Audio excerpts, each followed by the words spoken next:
10-10 हजार घी के पीपे लग रहे हैं।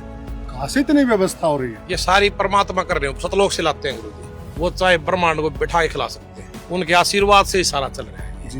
बहुत जगह गया हूँ, मैंने ऐसा डिसिप्लिन, ऐसी व्यवस्था और ऐसा भाव मैंने कहीं महसूस नहीं किया। 8-8 फुट घर डूब गए थे, खेत में बसने वाले छतों पर बैठे थे, तब वहां पर पानी निकालने का काम सतलोक आश्रम के लोगों ने जाकर के जो सेवा की। मैं तो राजस्थान के अंतिम बॉर्डर पर पड़ने वाले गांव में भी जब गया, वहां भी इस बात का जिक्र था और लोग जो है ना, जब नाम सुनते हैं तो प्रफुल्लित हो जाते हैं। मैं बधाई दूंगा और ऐसा कार्य चलता रहे। महाराज जी जल्द अपने श्रद्धालुओं के बीच में लौट करके और इस मुहिम को और गति दे।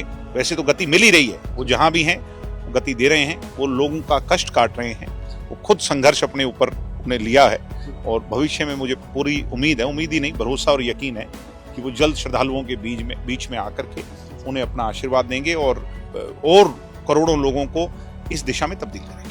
करोड़ों रुपए के भाई साहब काम चल रहे हैं आपके, फिर कैसे काम चलेगा?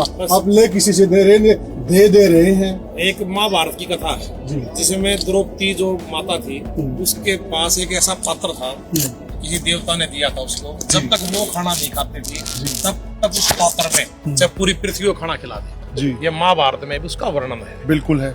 और जब वो खाना खा लेती थी तो वो पात्र बंद हो जाता था जी। इसका भी वर्णन है। दुर्वासा जी एक बार आए थे 88,000 ऋषियों को लेके, रात को पहुंचे और तो श्राप देने के लिए कौरवों ने भेजा था।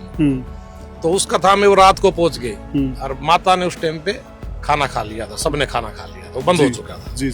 फिर कृष्ण रूप में आए परमात्मा जी। उन्होंने आके द्रौपदी को कहा वो पात्र कहाँ है, उसके अंदर शाक के पत्ते लगे हुए थे, उन्हें उसको घोल के उसको पी लिया। पीने के बाद परमात्मा ने उनकी वो वहां पर इज्जत बचाई, नहीं तो दुर्वासा जी उनको श्राप दे के जाते। जब द्रौपदी माता के पास ऐसा पात्र हो सकता है तो हमारे गुरुजी संत रामपाल महाराज के पास कमी हो सकती है कोई? वो चाहे ब्रह्मांड को बिठा के खिला सकते हैं जी। तो संतों के पास आप पुराने संतों की कथा सुन के देखो, ऋषियों के पास ऐसे ऐसे ऋषि हुए जिन्हें समुद्र भी एक घूंट में पी लिया जी। ये अपने ग्रंथों में प्रमाण है उसका। लोग हैरानी में पड़ गए हैं, आपके आश्रमों में भंडारे में 10-10 हजार घी के पीपे लग रहे हैं। कहाँ से इतनी व्यवस्था हो रही है? ये सारी परमात्मा कर रहे हो, सतलोक से लाते हैं गुरु जी। ये पूर्ण परमात्मा ही सारा खेल कर रहे हैं जी। और वो है हमारे सतगुरु रामपाल जी महाराज जी। उनके आशीर्वाद से ही सारा चल रहा है जी।